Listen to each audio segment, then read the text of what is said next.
Hello दोस्तों, स्वागत है आप सभी का हमारे यूट्यूब चैनल पे। तो जैसा कि हम लोग जो है जैक बोर्ड का क्वेश्चन बैंक पढ़ रहे थे क्लास 12th केमिस्ट्री का। तो अभी तक हम लोगों ने चैप्टर 3 तक बात कर लिया था। ठीक है, तो आपने उन वीडियोस को नहीं देखे हैं तो चैनल में प्लेलिस्ट बनाया गया, तो वहाँ पे आप लोग जाके देख सकते हैं। ठीक है, तो यहाँ पे देख सकते हैं आज के इस वीडियो में हम लोग जो है चैप्टर नंबर 4 की बात करने वाले हैं, जो कि हमारा है केमिकल काइनेटिक्स, जिसको हम लोग रासायनिक बल गति की हिंदी में कहते हैं। ठीक है, तो आई होप ये चीज़ आप लोगों को अच्छा लगेगा। ठीक है, तो चलिए स्टार्ट करते हैं इसको और अच्छे तरीके से सारा क्वेश्चन यहाँ पे हम लोग डिस्कस करने वाले हैं। तो यहाँ पे देख सकते हैं फर्स्ट हम लोग यहाँ पे स्टार्ट करने वाले हैं मल्टीपल चॉइस क्वेश्चन से, जिसको हम लोग बहुविकल्पीय प्रश्न कहते हैं। ठीक है, तो चलिए एक एक करके सभी क्वेश्चन को यहाँ पे हम लोग डिस्कस करते हुए चलेंगे। तो फर्स्ट क्वेश्चन यहाँ पे देख सकते हैं आप लोग कुछ इस तरीके से यहाँ पे दिया गया है। इसको सबसे पहले यहाँ पे मैं हाईलाइट कर देता हूँ। तो कुछ इस तरीके से क्वेश्चन यहाँ पे है कि प्लॉट सोन बिलो, नीचे एक प्लॉट दिया गया है बिटवीन कंसंट्रेशन एंड टाइम, जो कि किसके बीच है, कंसंट्रेशन के बीच है, और टाइम जो कि टी के बीच यहाँ पे दिया गया है। ठीक है, देख सकते हैं which of the given order is shown by the graph. तो यहाँ पे जो ग्राफ में आपका दिया गया है, ये जो ग्राफ आपको यहाँ पे दिखाया जा रहा है, तो इसमें से पूछा है कि ये किस ऑर्डर रिएक्शन का जो है ये ग्राफ है। ठीक है, ग्राफ यहाँ पे एक बार अच्छे तरीके से आप लोग देख लीजिए। कुछ इस तरीके से यहाँ पे ये ग्राफ दिया है, इससे यहाँ पे आ रहा है। ठीक है, यहाँ पे ग्राफ तो बनाया ही गया है, कोई दिक्कत वाली बात नहीं है। तो इस ग्राफ को आप लोग देखिए और आप लोगों को यहाँ पे बताना है कि इसमें से इसका आंसर क्या होगा, फर्स्ट ऑर्डर होगा, सेकेंड ऑर्डर होगा, जीरो ऑर्डर होगा, या फिर इनमें से कोई नहीं। तो यहाँ पे जो है अगर आप देखें तो कुछ इस तरीके से ग्राफ आपका दिया गया है। एक तरफ यहाँ पे टाइम को लिया गया है, जो कि यहाँ पे देख सकते हैं एक्स एक्सिस में आपका जो है टाइम को लिया गया है, और वाई एक्सिस में कुछ इस तरीके से कंसंट्रेशन को लिया गया, और स्लोप में आपका जो है माइनस के कुछ इस तरीके से दिया गया। तो जो चीज़ यहाँ पे है, आपने एक यहाँ पे फॉर्मूला जो है अच्छे तरीके से पढ़ा होगा, ए माइनस एक्स करके आप, या फिर इसको हम लोग कंसंट्रेशन ए भी बोलते थे, और कुछ इस तरीके से माइनस के टी और प्लस में आपका जो है ए नोट रहता था, या फिर ए का पावर जीरो, जो कि जीरो ऑर्डर रिएक्शन के लिए रहता था। तो इसका तो वैल्यू यहाँ पे जीरो बेसिकली कुछ भी नहीं आता था। तो ये हमारा वाई एक्सिस में रहता था, और ये एम एक्स और प्लस में सी। ठीक है, तो एम का वैल्यू हमारा माइनस के, जो कि कुछ इस तरीके से स्लोप दिया गया है, और वाई में हमारा ए माइनस एक्स, जो कि कंसंट्रेशन हमारा है, उसको लिया गया है। ठीक है, और एक्स एक्सिस में हमारा टाइम को लिया गया। तो ये जो आपका इक्वेशन आता था बेसिकली यहाँ से, ये इक्वेशन आपका जो आता था वो आपका किससे आता था, वेरी गुड, आपका जो आता था ये जीरो ऑर्डर रिएक्शन के लिए ये इक्वेशन आ जाता था। तो इसका जो ये जो यहाँ पे ग्राफ आपका है, देखिए इसमें डायरेक्टली आपको क्वेश्चन दे दिया जाएगा, कंसंट्रेशन और टाइम के बीच ग्राफ आपको बताना होगा। ठीक है, तो इसमें आप लोगों को अच्छे तरीके से आना चाहिए। ठीक है, चलिए नेक्स्ट क्वेश्चन की तरफ यहाँ पे बढ़ते हैं। तो ये तो हमारा हो गया क्वेश्चन नंबर फर्स्ट। ठीक है, अब यहाँ पे हम लोग जो है अगले क्वेश्चन की तरफ बढ़ेंगे। तो अगला क्वेश्चन यहाँ पे सेकेंड नंबर हमारा देख सकते हैं कुछ इस तरीके से। तो इसको मैं यहाँ पे दिखा देता हूँ। सेकेंड क्वेश्चन कुछ इस तरीके से पूछा गया है, देख सकते हैं यहाँ पे। इसमें बोला गया है कुछ इस तरीके से, देख लीजिए, radio active disintegration is an example of. जो रेडियो एक्टिव डिसइंटीग्रेशन होता है वो किसका एग्जाम्पल है, zero order, first order, second order, या फिर थर्ड ऑर्डर का। ठीक है, मतलब हिंदी में देख सकते हैं रेडियो एक्टिव, रेडियो धर्मिता एक उदाहरण है, किस कोटि का उदाहरण है, ये चीज़ यहाँ पे पूछा गया है। तो इसका जो अगर हम लोग राइट आंसर देखेंगे तो आपने ये चीज़ जो है पढ़ा होगा। तो सेकेंड का यहाँ पे जो आंसर हमारा हो जाएगा वो कुछ इस तरीके से फर्स्ट ऑर्डर रिएक्शन आपका हो जाएगा, जो कि आपका रेडियो एक्टिव डिसइंटीग्रेशन को दिखाता है। ठीक है, तो आप लोग यहाँ पे एग्जाम्पल में देख सकते हैं जो भी जीरो ऑर्डर और सेकेंड ऑर्डर और थर्ड ऑर्डर है, तो इन सभी के भी आप लोग एग्जाम्पल को पढ़ के जाइएगा। ठीक है, ये आपका प्रथम कोटि का एग्जाम्पल है। ठीक है, चलिए नेक्स्ट क्वेश्चन की तरफ यहाँ पे बढ़ते हैं। नेक्स्ट क्वेश्चन यहाँ पे कुछ इस तरीके से दिया गया है। ये सारा का सारा इम्पोर्टेंट है, ये बार बार एग्जामिनेशन में पूछे जाते हैं, तो इन सभी को आप लोगों को अच्छे से करके जाना है। ठीक है, इसमें बोला गया है यूनिट ऑफ रेट कांस्टेंट, जो कि रेट कांस्टेंट के हमारा होता है फर्स्ट ऑर्डर रिएक्शन के लिए। तो इसके लिए मैंने अच्छे तरीके से, आप लोग मेरे अगर प्रीवियस वीडियोस को भी देखे होंगे तो उसमें मैंने ट्रिक भी बताया है, उस ट्रिक के हेल्प से आप आसानी से जो है निकाल सकते हैं। ठीक है, तो यहाँ पे ऑप्शन आपका दिया गया है, तो इस हिसाब से तो यहाँ पे अगर आंसर में इसका देखूँ तो आंसर तो इसका आपका हो जाएगा ऑप्शन नंबर बी पर सेकंड, क्योंकि फर्स्ट ऑर्डर के लिए पूछा है। तो अगर आपको वो ट्रिक जो अगर बात की जाए तो ट्रिक एक बार मैं यहाँ भी बता देता हूँ। तो जब भी यहाँ पे किसी भी ऑर्डर के लिए आपका अगर रेट कांस्टेंट का यूनिट आपको बोला जाए, ठीक है, तो उसके लिए यहाँ पे जो एक जनरल फार्मूला होता है इसको आप लोग याद रख लीजिएगा। कुछ इस तरीके से मोल पर लीटर का पावर में 1 - n होता है और कुछ इस तरीके से पर सेकेंड होता है, ठीक है। इसको आप लोग याद रखिए जब भी आपका मोल पर लीटर और सेकेंड में दिया रहे तब। तो आपका n के जगह पे क्या होगा, तो n के जगह पे आपका 0 ऑर्डर से लेकर जो भी आपका दिया जाए nth ऑर्डर तक आप रख सकते हैं। मान लीजिए हम n = 0 अगर रख देते हैं तो हमारा यहाँ पे 0 हो जाएगा, ठीक है, और ये चीज़ हमारा आ जाएगा मोल पर लीटर पर सेकेंड। लेकिन वही चीज़ अगर हम यहाँ पे देखें, अगर 1 रखते हैं, फर्स्ट ऑर्डर के लिए रखते हैं तो 1, तो 1 1 0 और किसी के पावर में भी 0, हमारा ये पूरा वैल्यू कितना हो जाएगा, 1 हो जाएगा, और इंटू यहाँ पे पर सेकेंड। तो यही इसी के कारण हमारा जो है फर्स्ट ऑर्डर का जो रेट कांस्टेंट का यूनिट आया वो हमारा क्या आया, पर सेकेंड। तो आप n के वैल्यू में कुछ भी बैठा के आप उसको आगे जो भी यूनिट आपका वहाँ पे आता है उसको आप बता सकते हो। तो ये इसका जो यहाँ पे हुआ यूनिट ऑफ रेट कांस्टेंट जो फर्स्ट ऑर्डर रिएक्शन का हुआ वो क्या हो गया, पर सेकेंड, जो कि हमारा ऑप्शन नंबर बी इसका राइट आंसर हो गया, ठीक है। अब यहाँ पे अगर देखें कुछ इस तरीके से, तो अगले क्वेश्चन की तरफ देखेंगे 4th नंबर, ठीक है। चौथे क्वेश्चन की तरफ अगर हम लोग बढ़ें तो चौथा क्वेश्चन यहाँ पे कुछ इस तरीके से पूछा गया है। देख सकते हैं यहाँ पे बोला गया है कि इसको हिंदी को भी मैं ले लेता हूँ साथ ही साथ। तो इसमें पूछा गया है कि हाइड्रोलिसिस जो होता है इथाइल एसीटेट वो रिएक्शन है किसका, ठीक है। यहाँ पे एक रिएक्शन आपको ये जो दिखाया गया हाइड्रोलिसिस किसका दिखाया गया, इथाइल एसीटेट का दिखाया गया, ठीक है।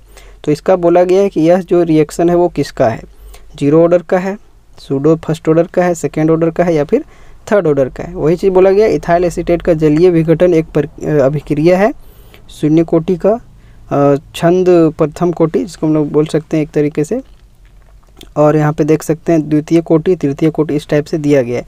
तो आपको बताना है इसका राइट आंसर। तो आपने ये चीज़ पढ़ा ही होगा कि हाइड्रोलिसिस ऑफ इथाइल एसीटेट, ये सारा का सारा बस एग्जाम्पल आपको याद रखना चाहिए। तो इसका जो यहाँ पे राइट आंसर आपका हो जाएगा वो सूडो फर्स्ट ऑर्डर यहाँ पे हो जाता है रिएक्शन, उसी का यहाँ पे होता है हाइड्रोलिसिस ऑफ इथाइल एसीटेट, ठीक है। तो वही सारा है 0 order, second order, third order का जो है आपको जितना भी जैक बोर्ड में पूछा गया है तो उन सभी को भी आप लोग एक बार रिवाइज मार सकते हैं। और बेसिकली यहाँ पे वही चीज़ हम लोग डिस्कस भी कर रहे हैं, ठीक है। ये सारा आपके बहुत सारा क्वेश्चन आपके जैक बोर्ड में पूछा ही जा चुका है, वही सारा यहाँ पे डिस्कस भी हो रहा है। तो इसमें आप लोगों को दिक्कत वाली बात नहीं है। मैं पहले भी कह चुका हूँ कि इसको 100% आप लोगों को करके जाना है, इससे बाहर आपका क्वेश्चन आने की संभावनाएं नहीं रहेगी। क्योंकि मैंने यहाँ पे जो भी चीज़ दिया गया उसके अतिरिक्त भी बहुत सारा चीज़ मैं आप लोगों से बात कर लेता हूँ। ऐसा नहीं कि सिर्फ ये जो PDF यहाँ पे मिला उसी पर हम लोग बात करते हैं, ठीक है। आप लोगों को डिस्कस भी कर देते हैं कि किस टाइप के और भी आप लोग पढ़ सकते हैं। तो ये चीज़ आपके लिए जो है बेनिफिट रहेगा। तो इस चीज़ को आप लोग ज़्यादा से ज़्यादा शेयर कीजिए अपने दोस्तों के साथ भी, क्योंकि एग्जामिनेशन में अभी है टाइम, ठीक है। जो आपका फाइनल एग्जामिनेशन है उसके लिए ये बहुत ही ज़्यादा लाभदायक रहेगा। तो आप लोग उन चीज़ों को देख सकते हैं, ठीक है। तो प्लेलिस्ट को बस ज़्यादा से ज़्यादा आप लोग शेयर कीजिए अपने फ्रेंड्स सर्कल में।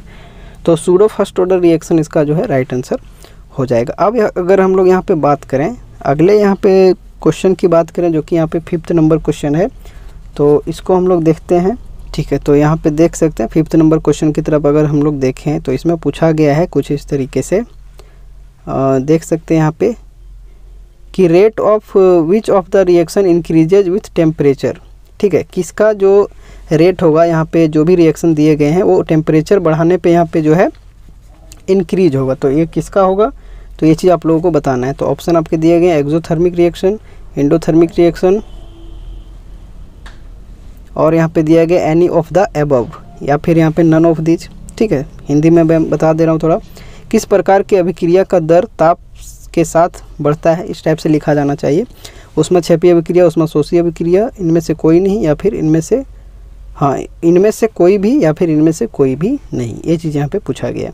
तो आप लोगों को बताना है कि टेम्परेचर जब इंक्रीज़ करता है तो कौन इनमें से जो है उसका रेट जो है बढ़ जाता है, एक्सोथर्मिक का या फिर एंडोथर्मिक का, ठीक है। तो इसका जो यहाँ पे राइट आंसर आपका हो जाएगा वो कुछ इस तरीके से आप लोग देख सकते हैं। ऑप्शन नंबर इसका जो है यहाँ पे देख लीजिए, ऑप्शन नंबर सी जो है इसका राइट आंसर हो जाएगा। हिंदी में भी देख लें, इनमें से कोई भी।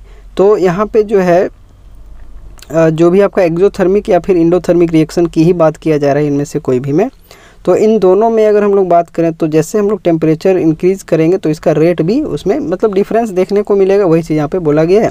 तो टेम्परेचर वहाँ पे इंक्रीज करेगा। तो in any of the above, इनमें से कोई भी जो दोनों में, एक्सोथर्मिक या फिर एंडोथर्मिक में कोई भी आपका एग्जाम्पल हो सकता है जो कि इस रिएक्शन में उसका टेम्परेचर जब बढ़ाएंगे तो इंक्रीज कर जाएगा। ठीक है, तो इसलिए ऑप्शन सी नंबर इसका जो है आपका सही उत्तर हो जाएगा। ठीक है, चलिए अब क्वेश्चन नंबर हम लोग जो है 6 की तरफ बढ़ते हैं। कुछ इस तरीके से क्वेश्चन नंबर 6 में क्या बोल रहा है, ये चीज़ को आप लोग देखिएगा और देखिएगा क्या समझिएगा भी। तो यहाँ पे कुछ इस तरीके से क्वेश्चन को हाईलाइट करते हैं। सबसे पहले यहाँ बोला गया the role of catalyst is to change. जो कैटलिस्ट होता है उसका रोल क्या होता है। ठीक है, ये चीज़ यहाँ पे पूछा गया है। तो आपके ऑप्शन कुछ इस तरीके से दिया गया है, gives energy, enthalpy of reaction, activation energy, equilibrium constant. ठीक है, वही चीज़ हिंदी में बोला, इनमें से किसको बदलने में उत्प्रेरक की भूमिका होती है। ठीक है, मतलब किस चीज़ को बदलने में उत्प्रेरक का हम लोग यूज करते हैं। तो वही बोला, गिब्स ऊर्जा, अभिक्रिया का एंथैल्पी, सक्रियन ऊर्जा, साम्य स्थिरांक। तो ये चीज़ आपको बताना है। तो जैसा कि आपको कैटलिस्ट के बारे में आप लोगों ने पढ़ा ही होगा कि जो कैटलिस्ट होता है वो क्या करता है, एक्टिवेशन एनर्जी को जो है वो चेंज कर देता है। तो इसलिए हमारा राइट आंसर हो जाएगा ऑप्शन नंबर सी, जो कि संक्रियन ऊर्जा मतलब एक्टिवेशन एनर्जी, इसका राइट आंसर आपका हो जाएगा। ये चीज़ें हैं डायरेक्ट आपके कॉन्सेप्ट से, तो इस चीज़ों को आप लोग डायरेक्ट याद रख सकते हैं। ठीक है, तो इसको याद रख लीजिएगा आप लोग, बहुत बार एग्जामिनेशन में ये चीज़ पूछा जा चुका, बहुत सारे प्रीवियस क्वेश्चन में ये चीज़ आपको मिल जाएगा। ठीक है, चलिए अब जो है नेक्स्ट क्वेश्चन की तरफ बढ़ेंगे, जो कि है हमारा क्वेश्चन नंबर 7। कुछ इस तरीके से लिखा गया, आप लोग देख सकते हैं। इसमें बोला गया है कुछ इस तरीके से कि the increase in concentration of the reactants. ठीक है, कंसंट्रेशन जो है रिएक्टेंट का अगर इंक्रीज करेंगे तो लीड्स टू चेंज इन। जब भी हम लोग जो है रिएक्टेंट के कंसंट्रेशन को अगर हम लोग चेंज करेंगे या फिर इंक्रीज करेंगे तो उसमें किस चीज़ का यहाँ पे चेंज के साथ वो चीज़ इंक्रीज करेगा। ठीक है, फिर से समझिए क्वेश्चन को अच्छे तरीके से समझिए। कहता है the increase in concentration of the reactant leads to change in, किसके चेंज करने से जो है रिएक्टेंट के कंसंट्रेशन जो है इंक्रीज होता है। डेल्टा एच दिया है, कोलिजन एनर्जी दिया है, एक्टिवेशन एनर्जी दिया है, इक्विलिब्रियम कांस्टेंट दिया है। हिंदी में अगर देखें तो कुछ इस तरीके से लिखा गया है कि अभिकारक के सांद्रता बढ़ने पर किसमें परिवर्तन होता है। ठीक है, अभिकारक जो हमारा रिएक्टेंट है उसके अगर कंसंट्रेशन मतलब सांद्रता को जब बढ़ा देंगे तो उसमें किसका परिवर्तन हो जाएगा। ठीक है, तो इसका अगर ऑप्शन तो आप लोगों ने देख ही लिया अच्छे तरीके से, तो इसका जो है राइट आंसर हमारा यहाँ पे हो जाएगा वो कुछ इस तरीके से हो जाएगा ऑप्शन नंबर बी, जो कि है कोलिजन एनर्जी मतलब टक्कर आवृत्ति। जब हम लोग अभिकारक का जो है बेसिकली वहाँ पे उसका कंसंट्रेशन इंक्रीज कर देंगे तो उसका कोलिजन एनर्जी भी क्या हो जाएगा, उसमें उसको मतलब बेसिकली वही है, कोलिजन एनर्जी को जब हम लोग चेंज करेंगे तब उसके कंसंट्रेशन जो रिएक्टेंट का है वो इंक्रीज हो जाएगा। ठीक है, तो ऑप्शन नंबर बी आपका जो है यहाँ पे राइट आंसर इसका हो जाएगा। ठीक है, थोड़ा धीरे ही चल रहा हूँ, कोई दिक्कत वाली बात नहीं है, अच्छे तरीके से इसको आप लोग देखिए, सारा चीज़ समझ में आप लोगों को आ ही जा रहा होगा। अब यहाँ पे देख सकते हैं क्वेश्चन नंबर 8 की तरफ अगर बढ़ें तो क्वेश्चन नंबर 8 में हमारा यहाँ पे पूछा गया है कि in the presence of catalyst, catalyst के जो हमारा कैटलिस्ट होता है उसके प्रेजेंस में द हीट इवॉल्व और absorb during the reaction is. तो जो हीट होता है वो या तो इवॉल्व, अभी हम लोगों ने देखा एक्सोथर्मिक और एंडोथर्मिक, तो या तो हीट इवॉल्व होगा या फिर हीट एब्जॉर्ब होगा। ठीक है, ये चीज़ होगा ड्यूरिंग द रिएक्शन इज। ठीक है, तो वही बोला है रिएक्शन के दौरान जो हीट आपका इवॉल्व होगा या फिर एब्जॉर्ब होगा वो क्या होगा, इंक्रीज करेगा कैटलिस्ट के प्रेजेंस में, डिक्रीज करेगा, अनचेंज रहेगा, या फिर मे भी इंक्रीज करेगा और डिक्रीज करेगा। तो ये आपको जो है बताना है इसका आंसर। ठीक है, तो हिंदी में अगर यहाँ पे आप लोगों को बता दें तो कुछ इस तरीके से बोला गया है कि उत्प्रेरक की उपस्थिति में कोई भी अभिक्रिया ऊष्मा का ह्रास करता है या फिर ग्रहण करता है, किसके कारण क्या हो जाता है, बढ़ता है तब, घटता है, परिवर्तन नहीं, या फिर बढ़ भी सकता है और घट भी सकता है। तो इसका जो अगर हम लोग यहाँ पे राइट आंसर देखें तो कुछ इस तरीके से इसका राइट आंसर आपका जो हो जाएगा वो ऑप्शन नंबर सी हो जाएगा, जो कि क्या रहता है, परिवर्तन नहीं हो रहता है। मतलब क्या होता है, वो चीज़ हमारा जो है अनचेंज रह जाता है। ठीक है, क्या होता है, अनचेंज रह जाता है। चलिए, तो ये हो गया हमारा क्वेश्चन नंबर 8 की हम लोगों ने यहाँ पे बात कर लिया। अब यहाँ पे जो हमारा चलेगा वो क्वेश्चन नंबर 9 की तरफ अब हम लोग बढ़ेंगे। और क्वेश्चन नंबर 9 में हमारा जो है कुछ इस तरीके से बोला गया है कि threshold energy is equals to, यहाँ पे देख लीजिएगा कि थ्रेशोल्ड एनर्जी जो होता है वो किसके बराबर होता है, तो एक्टिवेशन एनर्जी के बराबर होता है। इसको अच्छे तरीके से हम लोग देखते हैं, एक्टिवेशन एनर्जी के बराबर होता है, या फिर activation energy minus energy of molecule के बराबर होता है, activation energy plus energy of molecule के बराबर होता है, या फिर नन ऑफ दीज। ठीक है, तो इसका अगर हम लोग यहाँ पे आंसर की तरफ बढ़ें तो एक बार हिंदी में भी हम लोग यहाँ पे देख लेंगे।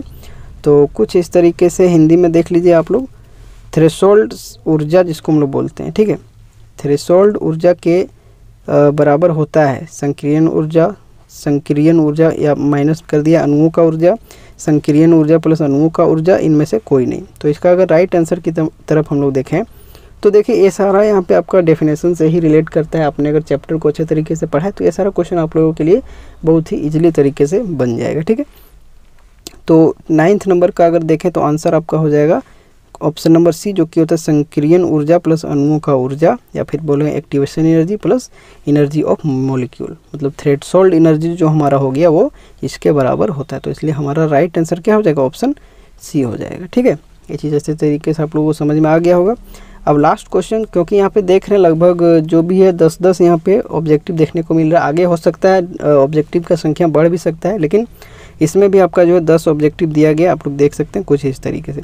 10वें नंबर के क्वेश्चन की तरफ अगर हम लोग बढ़ते हैं 10th नंबर, तो इसमें देख सकते हैं बोला गया है कि फॉर एन एंडोथर्मिक रिएक्शन, एक एंडोथर्मिक रिएक्शन के लिए the minimum amount of activation energy will be, endothermic reaction के लिए जो मिनिमम अमाउंट है एक्टिवेशन एनर्जी का वो क्या होगा, लेस देन 0 होगा, इक्वल टू डेल्टा एच होगा, लेस देन डेल्टा एच हो जाएगा, या फिर मोर देन डेल्टा एच हो जाएगा। हिंदी में अगर देखें तो हिंदी में कुछ इस तरीके से बोला गया है, यहाँ पे देख सकते हैं कि यहाँ पे देख सकते हैं एक उष्मा शोषी अभिक्रिया के लिए कम से कम संक्रियन ऊर्जा होगा, मतलब कम से कम संक्रियन ऊर्जा एक उष्मा शोषी अभिक्रिया के लिए यहाँ पे दिया गया। इस चीज़ को ध्यान दीजिएगा, 0 से कम, डेल्टा एच के समान, डेल्टा एच से कम, या फिर डेल्टा एच से अधिक। तो ये चीज़ आप लोगों ने पढ़ा होगा कि जो यहाँ पे इंडोथर्मिक रिएक्शन होता है, ठीक है, जो भी हमारा इंडोथर्मिक रिएक्शन होता है उसके लिए जो minimum amount of activation energy होता है वो हमारा क्या होता है, मोर देन डेल्टा एच होता है, मतलब डेल्टा एच से हमारा ज़्यादा होता है। इसलिए ऑप्शन डी नंबर इसका जो है राइट आंसर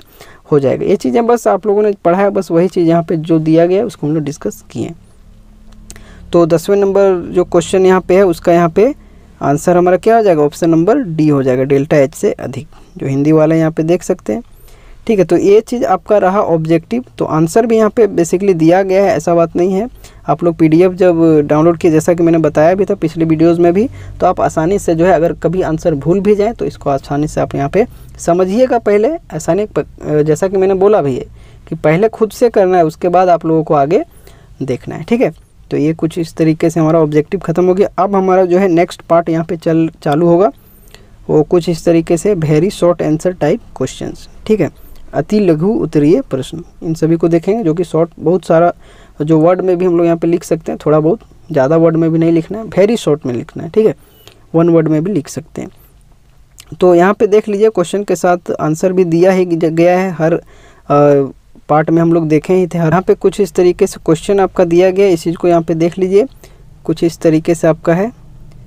ठीक है, इसको अच्छे तरीके से हम लोग यहाँ पे डिस्कस कर ही लेते हैं।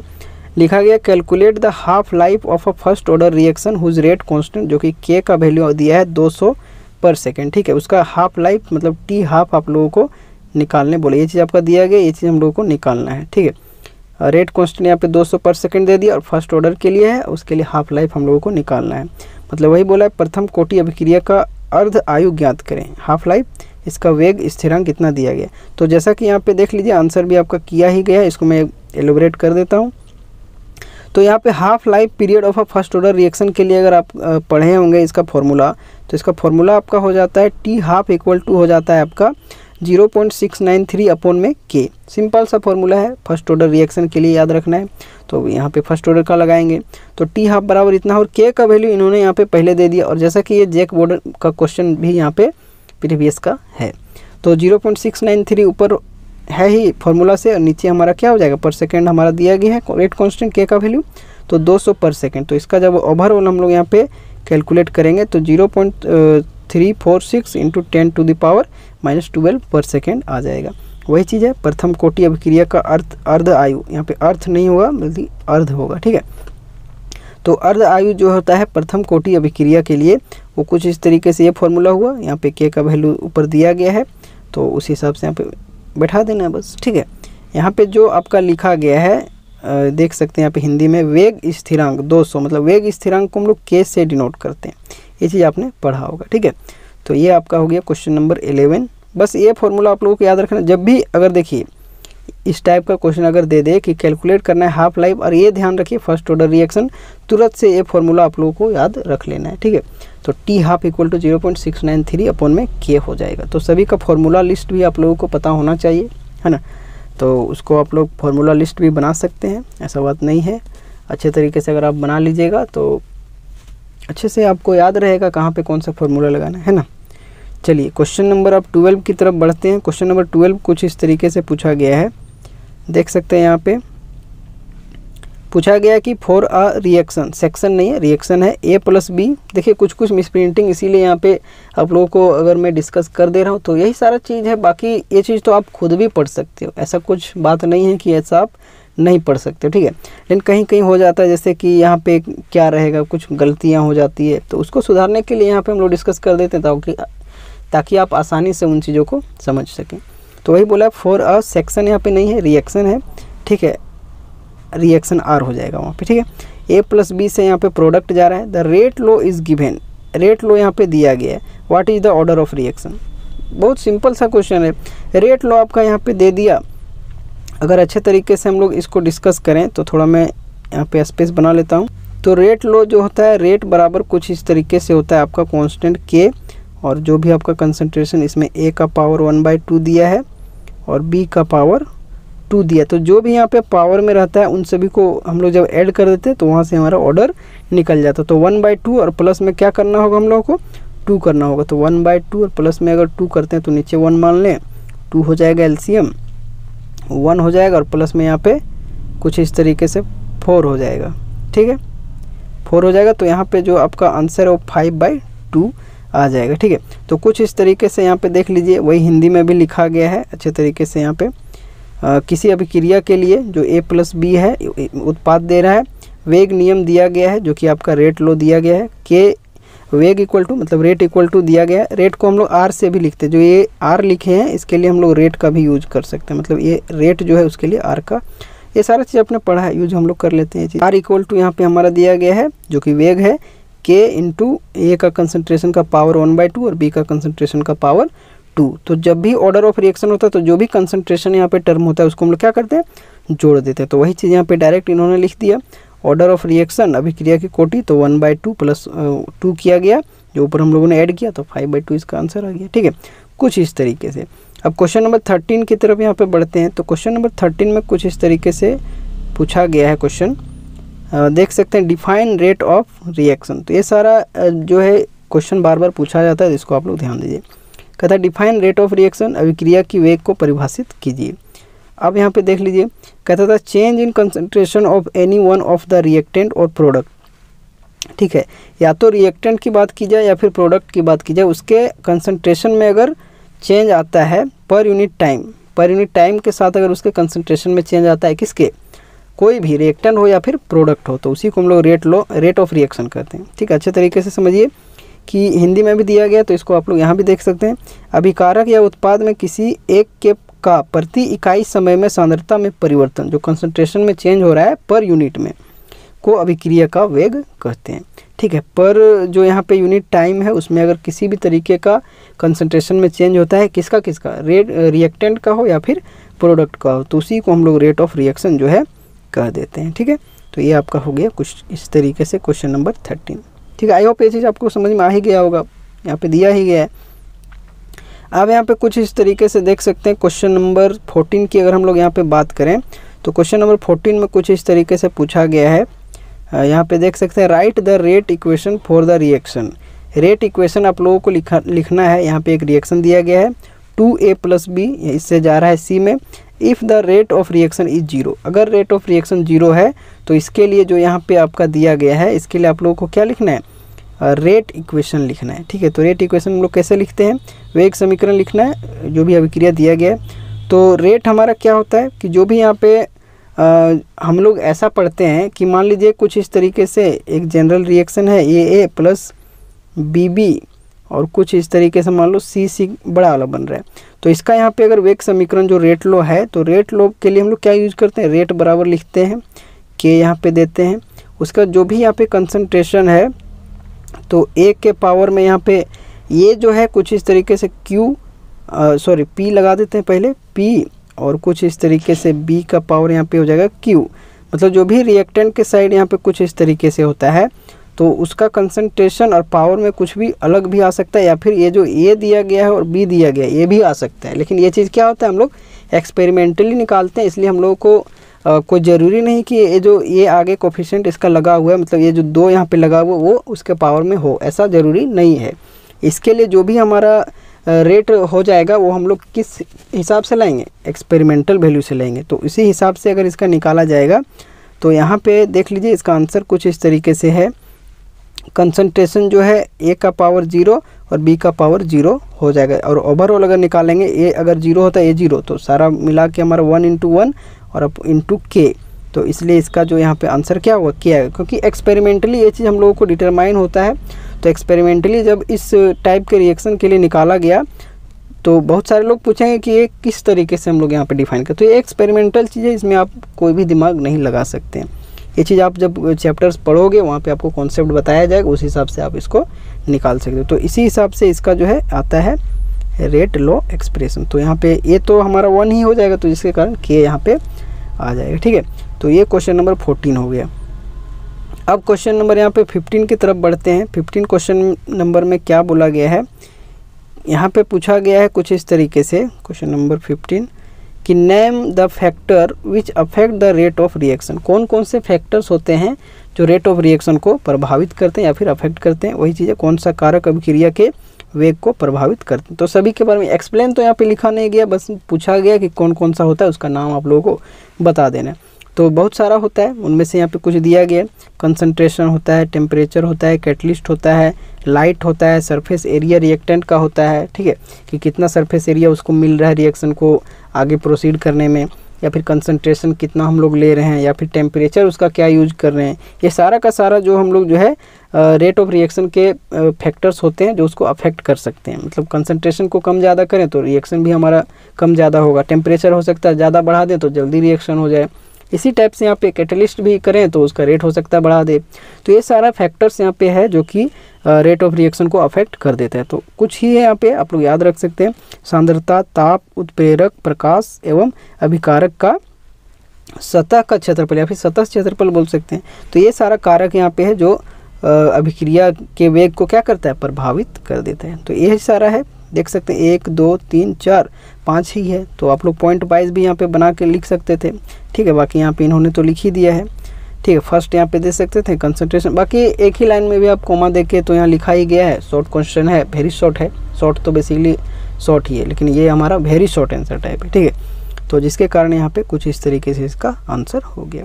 अब यहाँ पे देख सकते हैं क्वेश्चन नंबर 16 की तरफ यहाँ पे अगर हम लोग बात करें तो क्वेश्चन नंबर 16 में यहाँ पे कुछ इस तरीके से पूछा गया है कि define rate constant. Rate constant को इस बार डिफाइन करने के लिए यहाँ पे पूछा गया, मतलब वेग स्थिरांक को परिभाषित करें, ठीक है। तो क्या होता है वेग स्थिरांक, ठीक है, हिंदी में आप लोग देख सकते हैं। कहता था rate constant is the rate of reaction. जो रेट कांस्टेंट होता है वो रेट ऑफ रिएक्शन होता है when the molar concentration of each of the reactant is unity. जब जो है प्रत्येक जो आपका रिएक्टेंट होगा, जो भी A + B मिलके हमारा C बन रहा है, तो जो A + B होगा वो दोनों का जब कंसंट्रेशन, जो मोलर कंसंट्रेशन होगा वो जब यूनिटी के बराबर हो जाएगा, दोनों का, A का भी और B का भी, जो भी रिएक्टेंट में हमारा यूज होगा, तो वो अगर यूनिटी के बराबर हो जाता है तो उसी को हम लोग जो है रेट कांस्टेंट कहते हैं किसी भी रेट ऑफ रिएक्शन के लिए, ठीक है। वही बोला गया कि वेग स्थिरांक अभिक्रिया का वेग है जब प्रत्येक अभिकारक का मोलर सांद्रता का मान इकाई होता है, मतलब यूनिटी हो जाता है, मतलब एक मान सकते हैं उसको, है ना। तो उसी को हम लोग रेट कांस्टेंट कहेंगे। एक बार फिर से अच्छे तरीके से देख लीजिएगा, कहता the rate constant is the rate of reaction when the molar concentration of each of the reactant is unity. जो भी आपका रिएक्टेंट के साइड यूज हुआ है उसका मोलर कंसंट्रेशन हमारा क्या हो जाएगा, यूनिटी के बराबर हो जाएगा, ठीक है। ये चीज़ आपको समझ में आ गया।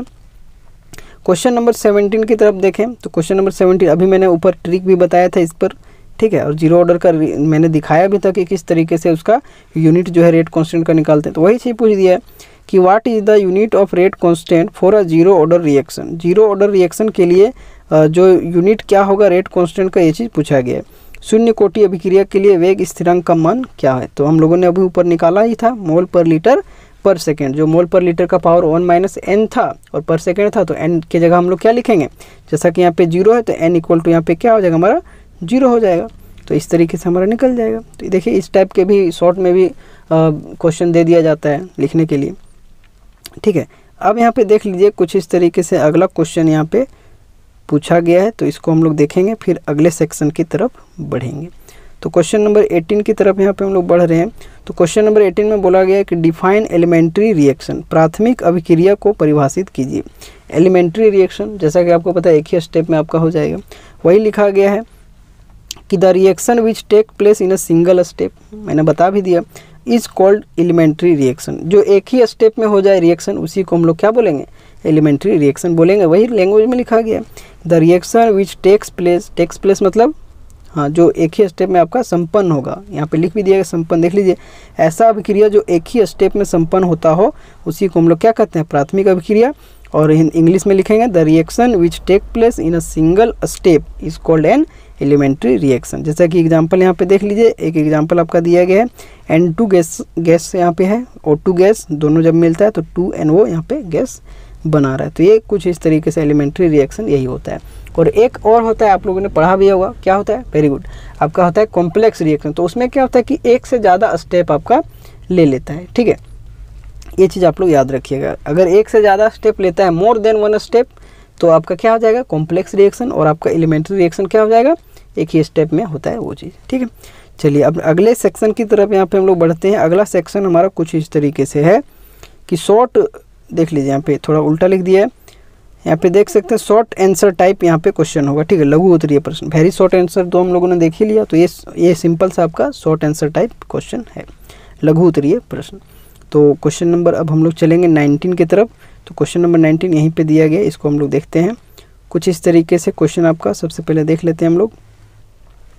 तो क्वेश्चन नंबर 19 में यहाँ पे कुछ इस तरीके से बोला गया है कि फॉर अ रिएक्शन, यहाँ पे एक रिएक्शन दिया गया है, 2N2O5 से आपका क्या बन रहा है? 4NO2 + O2। Express the rate of reaction in term of time and concentration. तो रेट ऑफ रिएक्शन यहाँ पे आप लोगों को लिखना है ROR इसका, ठीक है। रेट ऑफ रिएक्शन किसके किसके टाइम में किसके किसके एक्सप्रेस किस तरीके से करना है, किस टर्म में करना है? तो टाइम के टर्म में और कंसंट्रेशन के टर्म में। और हिंदी में लिखा है एक अभिक्रिया यहाँ पे दिया गया, इस अभिक्रिया के लिए अभिक्रिया का वेग दर्शाइए। तो आपने रेट ऑफ रिएक्शन लिखने के लिए जाना ही होगा कुछ इस तरीके से। अगर रिएक्शन यहाँ पे आपको दिख ही रहा है, ठीक है, रिएक्शन यहाँ पे आप लोग देख लिए कुछ इस तरीके से। इसको हम लोग जो है डी और यहाँ पे कोई भी खाली जगह में आपका कंसंट्रेशन आ जाएगा, अपन में DT के रूप में लिखते हैं, ठीक है। ROR बराबर, यहाँ पे याद रखिए ROR बराबर इस तरीके से लिखते हैं। और एक चीज़ यहाँ पे याद रखना होता है, जब हम लोग रिएक्टेंट की साइड बात करें, मतलब अभिकारक की तरफ, तो सामने क्या लगाते हैं? नेगेटिव का साइन लगा देते हैं। क्यों लगाते हैं नेगेटिव का साइन? क्योंकि रिएक्टेंट से हमारा जब अभिकारक से उत्पाद की तरफ जाता है, मतलब रिएक्टेंट से प्रोडक्ट की तरफ, तो एक तरफ जो अभिकारक जहाँ होता है, जो रिएक्टेंट होता है, उधर क्या होता है? कंसंट्रेशन कम होता जाता है, मतलब वो नेगेटिविटी को दिखाता है, इसलिए वो नेगेटिव हो जाता है। और एक तरफ हमारा प्रोडक्ट जो उत्पाद होता है उस तरफ क्या होता है? कंसंट्रेशन बढ़ जाता है। इसके कारण हम लोग उत्पाद या फिर जो प्रोडक्ट हमारा उसके साइड हम लोग क्या लगाते हैं? प्लस लगाते हैं, ठीक है। तो ये कुछ इस तरीके से यहाँ पे जो भी रिएक्टेंट का कंसंट्रेशन और आपका जो है प्रोडक्ट का रहेगा वही चीज़ हो जाएगा। और माइनस प्लस यहाँ पे दोनों में जनरल यूज कर दे रहा हूँ। माइनस होगा जब हम लोग रिएक्टेंट का लिखेंगे और प्लस होगा जब किसका लिखेंगे? वेरी गुड, प्रोडक्ट का लिखेंगे। तो यहाँ पे सबसे पहले देख लेते हैं इसको। यहाँ पे रिएक्शन आपका दिया गया है, इसको समझिएगा अच्छे तरीके से। इस टाइप के क्वेश्चन बहुत ही ज़्यादा इंपॉर्टेंट होते हैं। तो रेट ऑफ रिएक्शन या फिर रेट बराबर हम लोग लिखते हैं, ये हमारा हो गया रिएक्टेंट की साइड। तो रिएक्टेंट की साइड हम लोगों ने माइनस आगे लगा दिया। अब जैसा कि यहाँ पे जो कोफिशिएंट है, मान लीजिए x कोफिशिएंट है, तो उसके लिए अगर जब हम लोग रेट वाला लिखेंगे तो 1/x यहाँ पे हो जाए, मतलब यहाँ पे क्या है 2 है, तो इसलिए यहाँ पे 1/2 हम लोगों ने लगा दिया, ठीक है। तो कुछ इस तरीके से इस रिएक्शन के लिए अगर रेट ऑफ रिएक्शन अब हम लोग लिखेंगे तो रेट बराबर हो जाएगा माइनस का, और यहाँ कोफिशिएंट 2 है, इसलिए यहाँ पे हम लोगों ने क्या दे दिया? माइनस का 1/2 और डी यहाँ पे दे दिया इस रिएक्टेंट के लिए N2O5/dt। अब यहाँ पे इधर देखेंगे तो इधर हमारा इस साइड क्या हो जाएगा? ये हमारा चलेगा इधर प्रोडक्ट वाला। तो प्रोडक्ट वाले में अगर हम लोग देख रहे हैं तो 4NO2 है, मतलब 1/4 इसका हम लोग लिखेंगे। तो यहाँ पे आगे तो प्लस हो जाएगा, इसलिए आगे कुछ लगाने का ज़रूरत नहीं है। तो प्लस यहाँ पे 1/4, और चाहें तो आप लगा भी सकते हैं प्लस 1/4, और DNO2 क्योंकि ये प्रोडक्ट जो भी यहाँ पे ये चीज़ जो यहाँ पे लिखा जाए जिसका कंसंट्रेशन बोले उसको यहाँ पे ऊपर में लिख देना और अपॉन में DT लगा देना है। यहाँ पे D हो जाएगा क्योंकि आगे कुछ भी नहीं है तो 1 तो छिपा ही रहता है, तो DO2 अपॉन में DT हो जाएगा। तो ये आपका ओवरऑल जो है रेट ऑफ रिएक्शन हो जाएगा इस रिएक्शन के लिए, ठीक है। तो कुछ इस तरीके से लिखा जाना चाहिए, ठीक है। एक और यहाँ पे एग्जांपल से मैं समझाता हूँ। जैसा कि मान लीजिए आपका दिया गया कुछ भी मैं दे दे रहा हूँ 4A प्लस जनरल दे दे रहा हूँ ताकि आप A के जगह जो भी रहेगा उस हिसाब से आप लिख लें 3B और यहाँ पे कुछ इस तरीके से 2C जा रहा है। अगर इसका हम लोगों को रेट ऑफ रिएक्शन लिखने बोले तो हम लोग क्या लिखेंगे, 4 है तो उसके लिए क्या हो जाएगा, सबसे पहले तो ये इस साइड क्या है, ये साइड हमारा रिएक्टेंट है और ये साइड हमारा प्रोडक्ट है, ये P है और ये R है, R से रिएक्टेंट P से प्रोडक्ट। तो मान लीजिए कुछ इस तरीके से रिएक्टेंट की बात करें तो 4 है इसलिए 1/4 हो जाएगा और D किसका हो जाएगा, A का। ये जो भी रहे जैसा कि वहाँ पे N2O5 था इसलिए N2O5 लिख दिया, अपॉन में DT हो गया। और भी यहाँ और ये सारा का सारा किसके बराबर होता है, इक्वल होता है, सब इक्वल होता है, मतलब रिएक्टेंट से प्रोडक्ट की तरफ जो भी बढ़ेंगे वो इक्वल होता है। अब यहाँ पे 3 है तो इसलिए -1/3 लिखेंगे और D और कुछ इस तरीके से कंसंट्रेशन और यहाँ पे DT। इसी तरीके से इस साइड लिखेंगे तो ये अब तो ये प्लस वाला है तो 1/2 और कुछ इस तरीके से DC, ठीक है, और अपॉन में DT, ठीक है। ये चीज़ आप लोग समझ गए। तो इस हिसाब से आप लोगों को करना होता है। अब यहाँ पे A के जगह कुछ भी हो, N2 हो, B के जगह H2 हो, C के जगह NH3 हो तो उसके जगह पे बैठा देना है, ठीक है। इस तरीके से रेट ऑफ रिएक्शन R बराबर यहाँ पे लिखते हैं हम लोग, ठीक है। ये चीज़ यहाँ पे था। अब यहाँ पे चलें क्वेश्चन नंबर 20 की तरफ चलें। तो यहाँ पे क्वेश्चन नंबर 20 में क्या बोला गया देख सकते हैं आप लोग। यहाँ पे बोला गया है कि right difference between order and molecularity of a reaction. किसी भी रिएक्शन के लिए आप लोगों को डिफरेंस लिखना है उसके ऑर्डर और मोलिकुलरिटी में, मतलब अभिक्रिया का कोटि एवं आणविकता में, आणविकता जो होता है उसके में आप लोगों को अंतर लिख के दिखाना है, ठीक है।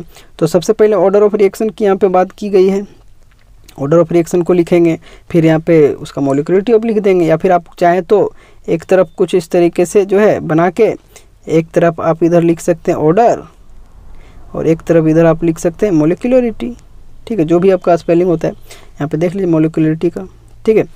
तो ऑर्डर ऑफ रिएक्शन में यहाँ पे लिखा गया है कि it is an experimental quantity and can not be calculated. तो आप इसको लिख सकते हैं एक तरफ पॉइंट बना के 1 पॉइंट में कि एक्सपेरिमेंटल क्वांटिटी हो, सेकेंड पॉइंट में आप लिख सकते हैं कि it can not be calculated, third point में आप और भी लिख सकते हैं कि it can be fractional as well as 0। वही चीज़ जो भी लिखा गया तो इधर भी पॉइंट वाइज आप लिख सकते हैं। मतलब सीधा सिंपल कहने का मतलब है जो भी चीज़ यहाँ पे आपका लिखा गया है उसको आप चाहें तो कॉलम बना के भी आप यूज कर सकते हैं। तो इन्होंने यहाँ पे डायरेक्ट लिखा है ऑर्डर ऑफ रिएक्शन का कि it is an experimental quantity and can not be calculated. First point में ये चीज़ है, सेकेंड पॉइंट में इसको लिख दिया। आप चाहें तो 1-2 पॉइंट और बढ़ा सकते हैं, it can be fractional as well as 0। ये हो गया आपका ऑर्डर ऑफ रिएक्शन। अब वहीं पे बात किया जाए, एक और यहाँ पे इन्होंने लिखा है कि इट इज़, जो ऑर्डर ऑफ रिएक्शन है कि it is applicable to elementary as well as complex reaction. या किस किस के लिए अप्लाई होता है, एलिमेंट्री और कॉम्प्लेक्स दोनों रिएक्शन के लिए क्या होता है, अप्लाई होता है। कौन सा, order of reaction. Very good. चलिए अब और मोलिकुलरिटी की बात किया गया है। तो मोलिकुलरिटी में यहाँ पे बात किया गया है कि it can be calculated by simply adding the molecules of the slowest step. Slowest step हमारा कौन सा होता है, हाँ, जो रिएक्टेंट के साइड हमारा होता है उसी को स्लोवेस्ट स्टेप कहते हैं, फर्स्ट स्टेप वहाँ पे कहता है। फिर अगला पॉइंट, ये फर्स्ट पॉइंट हो गया, ये सेकेंड पॉइंट हो गया ये वाला, और ये थर्ड है, ठीक है। तो it is always a whole number. अगला पॉइंट हमेशा क्या होता है, होल नंबर होता है। वो क्या होता है, फ्रैक्शनल भी हो सकता है। It is applicable only for elementary reaction. जो हमारा मोलिकुलरिटी होता है वो किसके लिए एप्लीकेबल किसके लिए होता है, वेरी गुड, एलिमेंट्री रिएक्शन के लिए सिर्फ होता है। लेकिन जो हमारा क्या होता है, हाँ, जो हमारा होता है ऑर्डर ऑफ रिएक्शन वो किसके लिए होता है, दोनों के लिए हो जाता है, एलिमेंट्री के लिए भी और यहाँ पे हम लोगों ने देखा नहीं कि एलिमेंट्री के लिए भी होता है और कॉम्प्लेक्स के लिए भी हो जाता है। हिंदी में अगर देखें तो अभिक्रिया की कोटि को अगर हम लोग देखें तो अभिक्रिया की कोटि में क्या होता है, पहला पॉइंट यहाँ पे दिया है कि यह एक प्रायोगिक मात्रा है जिससे गणना नहीं किया जा सकता। मतलब प्रायोगिक मतलब एक्सपेरिमेंट करके उसको हम लोग करके उस चीज़ को देख सकते हैं, लैब में करते हैं, उस हिसाब से वहाँ पे जो भी रिजल्ट आता है तो उस हिसाब से उसको हम लोग डिफाइन करते हैं, मतलब मान सकते हैं उसको हम लोग उसी तरीके से विचार विमर्श करके देखते हैं कि उसका क्या ऑर्डर निकल रहा है या फिर उसका अभिक्रिया का कोटि क्या निकल रहा है। सेकेंड पॉइंट की अगर बात की जाए तो सेकेंड पॉइंट में आपका है कि यह एक भिन्न संख्या हो सकता है, साथ साथ यह शून्य भी हो सकता है, फ्रैक्शनल भी हो सकता है, शून्य भी हो सकता है, लेकिन मोलिकुलरिटी हमेशा क्या होता है, आप आगे अभी दिखाएंगे, हिंदी में भी ये चीज़ लिखा गया, वो हमेशा क्या होता है, होल नंबर होता है। ठीक है। तीसरा पॉइंट की अगर बात की जाए तो यह प्राथमिक तथा जटिल दोनों अभिक्रियाओं के लिए उपयुक्त होता है, मतलब वही दोनों के लिए उपयुक्त होता है, प्राथमिक अभिक्रिया और जटिल अभिक्रिया दोनों के लिए ये क्या होता है, उपयुक्त होता है। ठीक है, हिंदी वाले देख सकते हैं ये चीज़। अगला यहाँ पे जो अभिक्रिया का आणविकता जो कि मोलिकुलरिटी था, तो उसका फर्स्ट पॉइंट है कि इसे गणना किया जा सकता है, मतलब इसको हम लोग एक्सपेरिमेंट करने का कोई ज़रूरत नहीं है, जो भी आपका वहाँ पे रिएक्शन दिया जाएगा तो उसके रिएक्टेंट के साइड जो भी रहेगा उसको हम लोग ऐड करके उसका मोलिकुलरिटी निकाल लेंगे। जैसे कि अगर एक एग्जांपल की बात की जाए तो A+B अगर मान लीजिए C बना है, तो यहाँ पर जितना भी होगा A+B है तो इसका मोलिकुलरिटी 2 हो जाएगा। अगर यहीं पे A+B+C अगर रहता और इससे मिलके हमारा D बनता तो इसका मोलिकुलरिटी 3 हो जाता। मतलब जितना इस साइड रहेगा, अभिकारक की तरफ जितना रहेगा जो भी आपका चीज़, उसको हम लोग ऐड कर देंगे और वही हमारा क्या हो जाएगा, अभिक्रिया का आणविकता मतलब मोलिकुलरिटी हो जाएगा। ठीक है, वही लिखा गया, इसे गणना किया जा सकता है। सेकेंड पॉइंट है, यह हमेशा पूर्ण संख्या में होता है, कभी भी फ्रैक्शनल वगैरह में जो हमारा होता है वो नहीं जाता है, जीरो वगैरह नहीं होता है। यह केवल प्राथमिक अभिक्रिया के लिए ही उपयुक्त होता है। ठीक है, मतलब प्राथमिक अभिक्रिया जो हमारा होता है एलिमेंट्री रिएक्शन, उसी के लिए एप्लीकेबल होता है। ठीक है, तो ये क्वेश्चन नंबर हमारा था, क्वेश्चन नंबर यहाँ पे देख सकते हैं, क्वेश्चन नंबर 20 था। अब हम लोग क्वेश्चन नंबर 21 की तरफ बढ़ते हैं। तो क्वेश्चन नंबर 21 में क्या पूछा गया है, इसमें पूछा गया है कि define pseudo first order reaction and give an example, right the rate equation for the same. ठीक है, कहता है सूडो फर्स्ट ऑर्डर रिएक्शन क्या होता है, इसको डिफाइन करना है, एग्जांपल भी देना है और इसका रेट इक्वेशन भी लिखना है। वही चीज़ है जो भी यहाँ पे है, छंद आप देख सकते हैं कुछ इस तरीके से, प्रथम कोटि अभिक्रिया को परिभाषित करें तथा इसका एक उदाहरण दें, साथ ही इसका वेग समीकरण लिखें। ठीक है, ये चीज़ क्वेश्चन हो गया। आंसर की तरफ अगर देखें तो सूडो ऑर्डर रिएक्शन किसको कहते हैं, कहता है reaction which is of higher order but follows the first order kinetic. वह लगता तो मतलब है कि वो बहुत ही ज़्यादा हाई ऑर्डर का होगा, मतलब 3, 4, 5 टाइप का होगा, लेकिन क्या होता है कि वह होता फर्स्ट ऑर्डर काइनेटिक का है अंडर स्पेशल कंडीशन। कुछ स्पेशल कंडीशन में वो चीज़ देखने को मिलता है और उसी को हम लोग सूडो फर्स्ट ऑर्डर रिएक्शन, मतलब सूडो मतलब ही नाम से पता चला कि झूठ वाला है। ठीक है, फेक है, ठीक है, वो झूठा है। तो वही चीज़ बोला गया कि जो होता है रिएक्शन जो लगता तो है कि हायर ऑर्डर का होगा, लेकिन वह किसी कंडीशन में देखने को मिल जाता है फर्स्ट ऑर्डर रिएक्शन, और उसी को हम लोग नाम देते हैं सूडो फर्स्ट ऑर्डर रिएक्शन। जैसे कि यहाँ पे एक एग्जांपल आपका दिया गया है कि एग्जांपल जो आपका दिया गया कि acidic hydrolysis of ethyl acetate. जो इथाइल एसीटेट का जो एसिडिक हाइड्रोलिसिस हम लोग करते हैं, तो ये देखने में आप लोग लग रहा हो कि बहुत ही ज़्यादा हाई ऑर्डर का देखने को मिल रहा होगा, लेकिन यहाँ पे क्या होता है कि इसका अगर रेट लो एक्सप्रेशन की हम लोग बात करेंगे तो रेट इक्वल टू कुछ इस तरीके से जो है, इसी से हम लोग जो है इसका ऑर्डर भी पता चलता था। ठीक है, क्योंकि एक्सपेरिमेंटली वहाँ पे निकल रहा है। देखने में तो अगर हम लोग देखें तो लग रहा है कि ये हो सकता है 3-4 मतलब ऑर्डर का। ठीक है, लेकिन ऐसा होता नहीं है। जब इसका रेट लो एक्सप्रेशन प्रिडिक्ट किया गया तो रेट बराबर यहाँ पे कंस्टेंट जो आपका कांस्टेंट है, और ये जो यहाँ पे रिएक्टेंट के साइड आपका दिया गया है एसीटेट, तो वही चीज़ आपका यहाँ पे कुछ इस तरीके से आ जाता है। ठीक है, तो जिसके कारण ही इसका पावर में तो अब 1 ही रहेगा, तो जिसके कारण यहाँ पे लिखा गया कि the concentration of H2O is so large. अब यहाँ पे H2O का बात क्यों नहीं किया, क्योंकि इसका कंसंट्रेशन यहाँ पे क्या होता है कि बहुत ही ज़्यादा हो जाता है, जिसके कारण हार्डली इसको जो है कोई भी चेंज देखने को मिलता नहीं, इसलिए इसको नेग्लेक्ट हम लोग मान लेते हैं। तो वही चीज़ लिखा गया है कि the concentration of H2O is so large and it hardly undergoes any change. ठीक है, हार्डली मतलब इसको चेंज करने में बहुत ही मतलब दिक्कत का सामना करना पड़ेगा। ठीक है, इसके कारण यहाँ पे इसका जो है 1 मान लिया जाता है। इसलिए हम लोग इसको कभी कभी ऐसा भी बोल सकते हैं कि H2O का वहाँ पे नेग्लेक्ट कर दिया जाता है। तो जिसके कारण यहाँ पे रेट लो अगर ये चीज़ आया तो इसका पावर में जो भी रहता है वही हमारा हो जाता है, तो जिसके कारण ही ये हमारा फर्स्ट ऑर्डर रिएक्शन हो जाता है। लगता तो है कि बहुत ज़्यादा मतलब ऑर्डर का हो सकता है, लेकिन वैसा होता नहीं है। ठीक है, चलिए हिंदी में यहाँ पे देख लीजिए, कहता है एक ऐसा अभिक्रिया जो उच्च कोटि का होते हुए भी विशेष परिस्थिति में छद्म प्राप्त प्रथम कोटि का गतिकी का पालन करता है। प्रथम कोटि का जो यहाँ पे उसको फॉलो करता है, उसे यहाँ पे हम लोग ये जो है आपका दिया गया उस अभिक्रिया के नाम से जानते हैं, मतलब सूडो फर्स्ट ऑर्डर रिएक्शन। छद्म आप देख सकते हैं यहाँ पे प्रथम कोटि अभिक्रिया के नाम से जाना जाता है। उदाहरण यहाँ पे हम लोगों ने देख ही लिया, वही चीज़ है जो हाइड्रोलिसिस जो है इथाइल एसीटेट का, यहाँ पे वही सारा चीज़ दिया गया है जो ऊपर हम लोग डिस्कस किए वही चीज़ है, ठीक है। तो कुछ इस तरीके से इसका यहाँ पे वेग का नियम, वेग नियम समीकरण जो आपका होता है ये चीज़ आ जाता है, जिसके कारण यहाँ पे बोला गया है कि यहाँ जल का सांद्रता बहुत अधिक है जो परिवर्तन नहीं होता, मतलब कांस्टेंट उसको हम लोग मान सकते, जिसके कारण इसका ऑर्डर क्या होता है, फर्स्ट ऑर्डर हो जाता है। लगता तो है हाई ऑर्डर होने के बावजूद भी ये फर्स्ट ऑर्डर का होता है, इसलिए इसको नाम दिया गया है सूडो फर्स्ट ऑर्डर रिएक्शन, ठीक है। चलिए अब हम लोग जो है क्वेश्चन नंबर कितना कर लिए, 21 कर लिए। अब क्वेश्चन नंबर 22 की तरफ बढ़ते हैं, जो कि यहाँ पे देख सकते हैं एक न्यूमेरिकल टाइप से है, तो बहुत ही इजी न्यूमेरिकल है, देख सकते हैं आप लोग। कहता है derive an expression to calculate time required for completion of zero order reaction. एक यहाँ पे एक्सप्रेशन आप लोगों को डिराइव करना है, जिसमें यहाँ पे कैलकुलेट क्या होगा कि टाइम रिक्वायर्ड होगा कंप्लीशन जीरो ऑर्डर रिएक्शन के लिए। शून्य कोटि अभिक्रिया के पूर्ण होने में लगे आवश्यक समय का एक व्यंजक व्युत्पन्न करें, मतलब डेरिवेशन यहाँ पे डिराइव करना है। तो कुछ इस तरीके से जीरो ऑर्डर के लिए बोल भी दिया गया है, यहाँ पे देख सकते हैं, ठीक है। तो जीरो ऑर्डर के लिए यहाँ पे बोला गया, तो लिखे हम लोग कि फॉर जीरो ऑर्डर रिएक्शन जो यहाँ पे रेट कांस्टेंट होता है ये कुछ इस तरीके से होता है R0 माइनस R, यहीं से मैंने बताया भी था जो हम लोग फर्स्ट क्वेश्चन ही देखे थे, ठीक है, इसी तरीके से आता है। देख लीजिए R0 यहाँ पे कुछ इस तरीके से और ये R हो गया, इसी को R को यहाँ पे A माइनस एक्स भी लिखा गया था जो कि आपका वाई एक्सिस में था, यही मैंने वहाँ पे बताया था, ठीक है।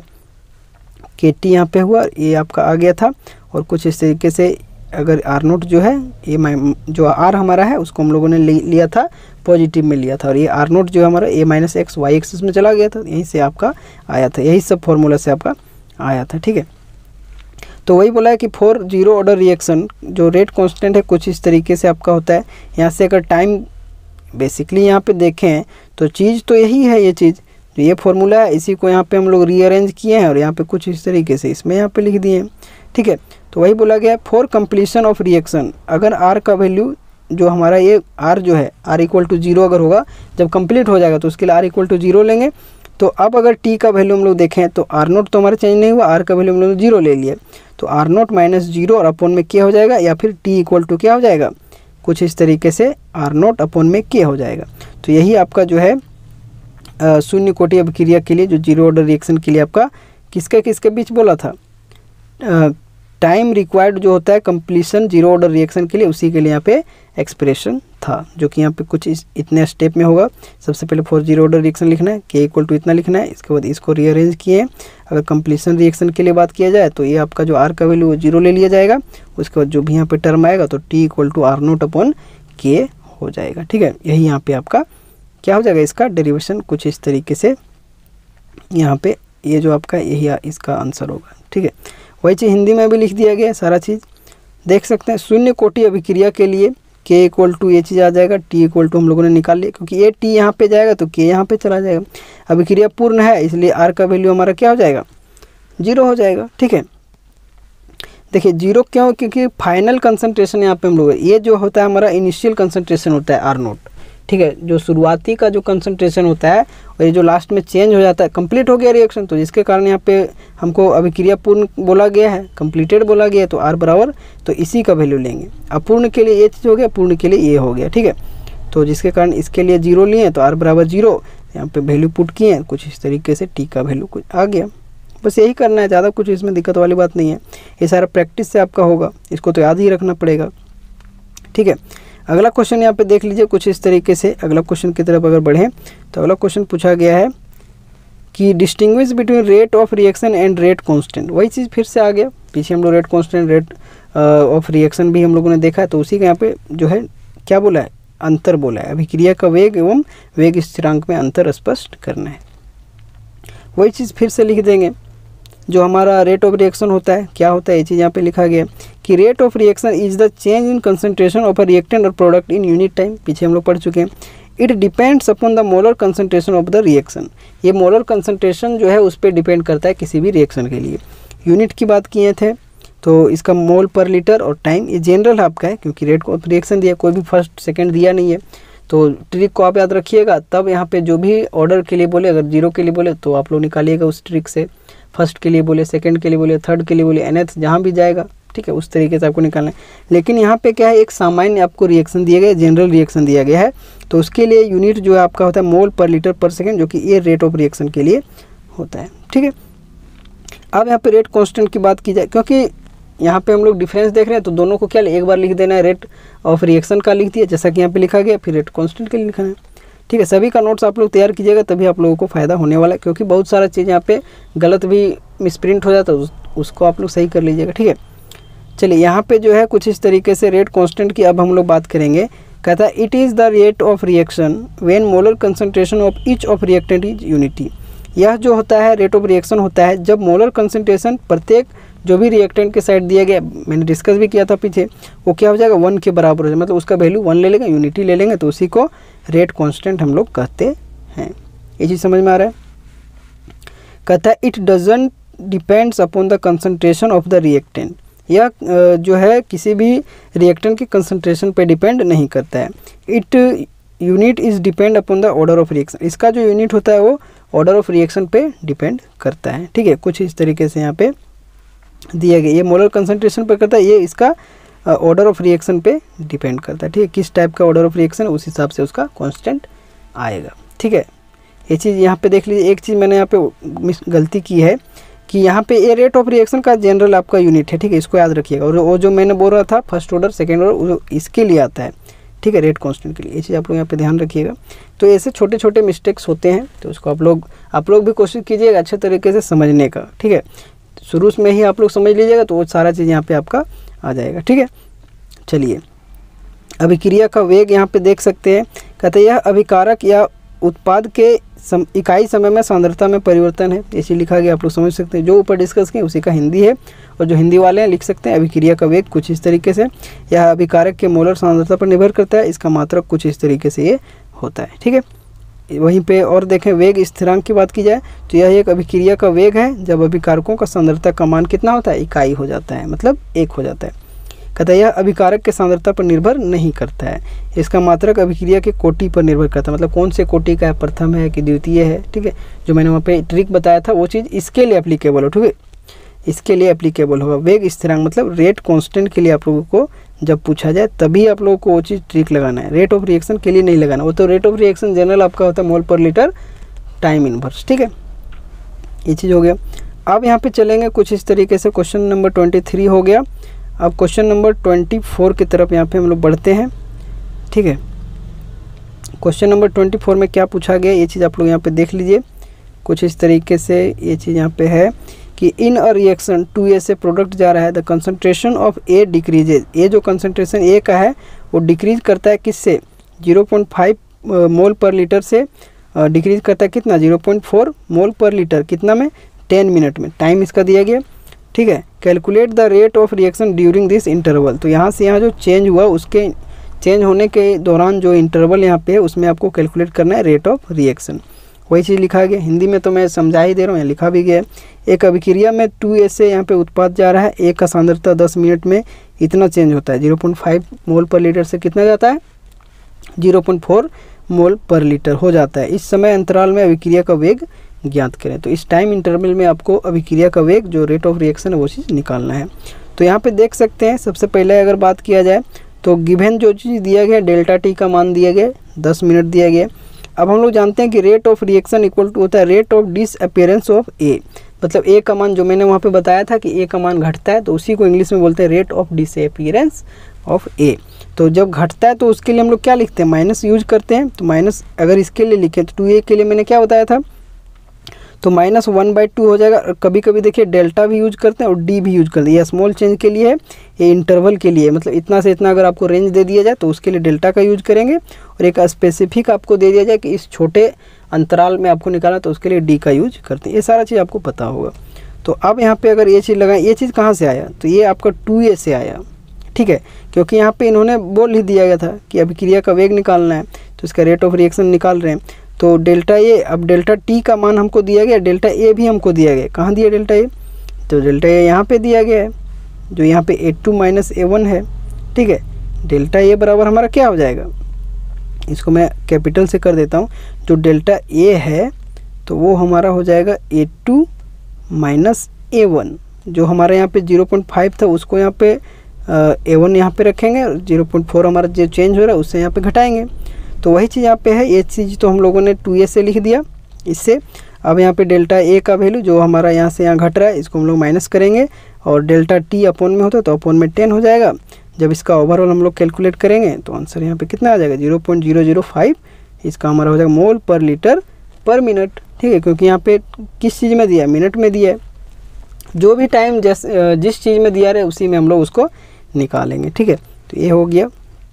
हिंदी में वही चीज़ लिखा गया है कि अभिक्रिया का वेग बराबर ए का ह्रास होने का वेग जो होता है उसी को बोलते हैं। यही चीज़ बोले था ना जी कि आर ओ आर बराबर जो भी आपका डिक्रीज होता है वो चीज़, और एक जो इंक्रीज होता है वही। तो ये तो यहाँ पे एक ही दिया ही गया है, प्रोडक्ट क्या हो रहा है वो चीज़ दिखाया नहीं गया, बस प्रोडक्ट नाम दे दिया गया, इसलिए यहाँ पे इसको हम लोग निकालें। अब यहाँ पे कुछ इस तरीके से वही चीज़ लगा दिए हैं, जो भी यहाँ पे चेंज देखने को मिला था डेल्टा ए 0.4 से माइनस किए 0.5, तो यहाँ पे इतना आंसर आपका आ गया। ठीक है, चलिए ये हमारा हो गया क्वेश्चन नंबर 25। अब यहाँ पे जो है आज का जो है लास्ट क्वेश्चन, ये लॉन्ग आंसर टाइप की बात करेंगे, और इसमें एक ही क्वेश्चन इस चैप्टर में दिया गया है, तो इसको आप लोग ध्यान से देखिए। लॉन्ग आंसर टाइप क्वेश्चन, दीर्घ उत्तरीय प्रश्न, सबसे लंबा वाला जो 4 से 5 नंबर में क्वेश्चन आते हैं वो चीज़ यहाँ पे दिया गया, और ये एक ही क्वेश्चन यहाँ पे इस चैप्टर में दिया गया है। तो यहाँ पे इसको हम लोग समझते हैं, क्वेश्चन नंबर 25 की हम लोग बात कर रहे हैं। तो बोला गया है कि थर्मल डिकम्पोजिशन ऑफ HCOOH जो यहाँ पे होता है, ठीक है, तो is a first order reaction. Thermal decomposition इस चीज़ के लिए यहाँ पे है, वो फर्स्ट ऑर्डर रिएक्शन है विथ रेट कांस्टेंट, जो कि K का वैल्यू है आपका 2.4 × 10⁻³ पर सेकेंड। फर्स्ट ऑर्डर है, तो देखिए यूनिट भी, अगर आपका यहाँ पे फर्स्ट ऑर्डर नहीं भी लिखता तो आप यूनिट से भी पता कर सकते थे। एट अ सर्टेन टेम्परेचर, किसी निश्चित तापमान पर। Calculate how long it take for 3/4 of initial quantity to decompose. Calculate यहाँ पे करना है कि कितना टाइम यहाँ पे लेगा जब 3/4 अगर करेंगे इनिशियल क्वांटिटी का डिकम्पोज करेंगे तब। फिर से समझिए कि थर्मल डिकम्पोजिशन जो है इसका यहाँ पे दिया गया फर्स्ट ऑर्डर रिएक्शन के लिए, जिसका यहाँ पे रेट कांस्टेंट इतना है सर्टेन टेम्परेचर पे। कैलकुलेट करना है हाउ लॉन्ग, मतलब टाइम वहाँ पे बेसिकली कैलकुलेट करना है 3/4 इनिशियल क्वांटिटी का यहाँ पे डिकम्पोज करने के लिए। हिंदी में देखिए, कहता है स्थिर ताप पर जो यहाँ पे दिया गया है ये चीज़, ये कंपाउंड दिया गया है का तापीय अपघटन प्रथम कोटि अभिक्रिया है, लिखा गया है, जिसका वेग स्थिरांक आपका यहाँ पे दिया गया है K का वैल्यू। प्रारंभिक सांद्रण का 3/4 अपघटन में लगे समय की गणना की, मतलब समय उसका निकालना, जो टाइम लगा है 3/4 उसका इनिशियल क्वांटिटी को डिकम्पोज होने में। ठीक है, तो सबसे पहले अगर बात किया जाए तो ये आपको, इसको आप लोग को याद रखना है। For first order reaction, first order reaction के लिए जो टाइम होता है टी का जो यहाँ पे फॉर्मूला होता है वो 2.303 अपॉन में K होता है, लॉग आपका होता है इनिशियल कंसंट्रेशन अपॉन में फाइनल कंसंट्रेशन, ये आपको याद रखना है। ठीक है, ये आपको फॉर्मूला क्या करना है, याद रखना है, ये चीज़ आपने पढ़ा भी होगा। अब इसका अगर आगे देखें तो कुछ इस तरीके से यहाँ पे देख सकते हैं, K का वैल्यू हमारा पीछे दिया गया था, मैंने वहाँ पे डिस्कस किया था, तो यहाँ पे ये सारा चीज़ हो गया। अब यहाँ पे देख सकते हैं A बराबर A0 - 3/4 किसका, इनिशियल का कितना बोला था, 3/4 बोला था, तो वही चीज़ लिखें जो A हमारा निकलेगा फाइनल। A हमारा, देखिए यही चीज़ तो आपको समझना है कि A0 हमारा जो होता है वो इनिशियल प्रारंभिक वाला होता है, ठीक है, इनिशियल, और A हमारा जो होता है वो अंतिम वाला होता है, मतलब फाइनल वाला। ठीक है, फाइनल वाला, तो A0 हम लोग याद रखना, इनिशियल को बोल रहे हैं, और A हमारा बोल रहे हैं फाइनल। तो A हम लोगों को निकालना है, ठीक है, A निकालना है, तो वो क्या चीज़ बोला गया है कि वो जो शुरुआत का इनिशियल का है उसका कितना है 3/4 है, तो A0 लिखा है माइनस में 3/4 A0 का, तो इसको जब ओवरऑल निकालें तो A का वैल्यू हमारा कितना निकल गया, A0 अपॉन में A निकल गया। अब हम लोगों को T निकालना है। अब क्या कर रहे हैं, वही चीज़ यहाँ पे है, जो फार्मूला भी हम लोग पीछे देखें तो उसमें हम लोगों को फार्मूला में क्या था, कुछ इस तरीके से था फार्मूला, देख लीजिए, A0 अपॉन में A था, तो A0 तो हमारा जान रहे हैं कि जो भी दिया है उसका 3/4 हो रहा है, ये हम लोग यहाँ पे निकालें, तो A का वैल्यू यहाँ पे पुट करेंगे। तो कुछ इस तरीके से जब A का वैल्यू हम लोग पुट करेंगे तो A का वैल्यू हमारा कितना आया, देख लीजिए यहाँ पे अभी हम लोगों ने निकाला, A का वैल्यू A0 अपॉन में A आ गया। अब यहाँ पे वही चीज़ है 2.303 अपॉन में K का वैल्यू यहाँ पर हम लोगों ने लगा दिया। अब लोग A0 लिख दिए, और अपॉन में जो हमारा A का वैल्यू आया वो A0 अपॉन में 4 आया। ठीक है, अब यहाँ पे अगर देखें तो कुछ इस तरीके से A तो हमारा कट गया, और यहाँ पे log 4 हमारा बचा। कैसे कटा, बहुत सारे लोगों का क्वेश्चन होगा। तो log यहाँ पे A0 कुछ इस तरीके से, और अपॉन में A0, और अपॉन में 4 हो जाएगा, ठीक है। तो ये चीज़ ऊपर चला जाएगा इंटू 4 में, तो ये कट जाएगा और यहाँ पे 4 रहेगा, इस तरीके से आएगा। तो यहाँ पे t बराबर क्या आ गया, ये चीज़ आ गया log 4 आ गया। अब log 4 का जो वैल्यू आपका होता है वो 0.6021 होता है, आप लोग निकाल सकते हैं, और इसका t का वैल्यू फाइनली इतना आ जाएगा। तो ये फॉर्मूला लगाने के लिए यहाँ पे हम लोग इस चीज़ को बेसिकली फॉर्मूला तो यहाँ पर है, ये देख लिए, यही वाला फॉर्मूला लगेगा। यहाँ पे ए नोट आपका इनिशियल दिया गया, ये दिया है फाइनल। तो इनिशियल तो यहाँ पे हम लोग समझ गए, वैसा नहीं बोला है कि इनिशियल हमारा है क्या, लेकिन उसमें बोला है कि इनिशियल का जो है 3/4 है। तो ए का वैल्यू यहाँ पे हम लोग अच्छे तरीके से उसको समझ सकते हैं, उसको कंपेयर करके निकाल सकते हैं। तो वहाँ से हम लोगों ने ए का वैल्यू निकाल लिया, टी का हम लोगों को निकालना था, फॉर्मूला लगा दिए, और कुछ इस तरीके से का वैल्यू है वो 577.7 यहाँ पे पर सेकंड आपका आ गया। वही चीज़ हिंदी में भी लिखा गया, प्रथम कोटि अभिक्रिया के लिए ये फॉर्मूला होता है, टी बराबर यहाँ पे लगाएं जो कि इतना है, के बराबर यहाँ पे दिया है, और ए नोट तो हमारा वही रहेगा इनिशियल, और फाइनल जो हमारा ए नोट अपन में 4 हो जाएगा। और कुछ इस तरीके से टी का वैल्यू ओवरऑल यहाँ पे निकाल लिया हम लोग, ठीक है। log 4 का वैल्यू इतने होता है, ये आ गया t = 577.7 पर सेकेंड, ठीक है। तो ये आज का यहाँ पे कुछ इस तरीके से इस वीडियो का था, जो कि आपका केमिकल काइनेटिक था, ठीक है। तो अगले चैप्टर पे हम लोग बस मिलेंगे, इतना ही क्वेश्चन यहाँ पे 25 क्वेश्चन जो है आपका दिया गया था इस चैप्टर में। तो नेक्स्ट चैप्टर में बहुत ही जल्द मिल रहे हैं, और इसको आप लोग अच्छे तरीके से करते जाइएगा। आपके जो भी आने वाले एग्जामिनेशन है, अभी आपके टाइम भी ज़्यादा बचे नहीं है, 2 से 3 मंथ अब बचे हैं। तो अच्छे तरीके से आप लोग जितना भी दिया जा रहा है उसको अच्छे तरीके से याद भी साथ के साथ करते जाइए। अच्छे तरीके से समझेंगे तो सब याद ही रहेगा, ठीक है। तो आई होप ये चीज़ आप लोगों को अच्छा लगा होगा, आज का ये चैप्टर अच्छा लगा तो ज़्यादा से ज़्यादा वीडियो को लाइक कर दीजिएगा। बस ये सारी चीज़ें बोलने के लिए है, आप लोगों पर डिपेंड करता है, आप लाइक करें डिसलाइक करें, अच्छा लगे तो लाइक करें, नहीं अच्छा लगे तो आप लोग डिसलाइक कर सकते हैं, और शेयर भी कर सकते हैं। चैनल पे पहली बार विजिट करें, सपोर्ट भी कर सकते हैं, और ज़्यादा से ज़्यादा इस चीज़ को आप लोग बस शेयर कीजिए, चैनल को सब्सक्राइब कर सकते हैं। यही सारी बातें हैं, बार बार यही बोलने का चीज़। तो जल्दी से यहाँ पे हम लोग जो है 3000 फैमिली को कंप्लीट करते हैं। आई होप ये चीज़ आप लोग पूरा कीजिएगा। तो चलिए यहीं पे रखते हैं इस वीडियो को, यहाँ तक आप सभी का धन्यवाद।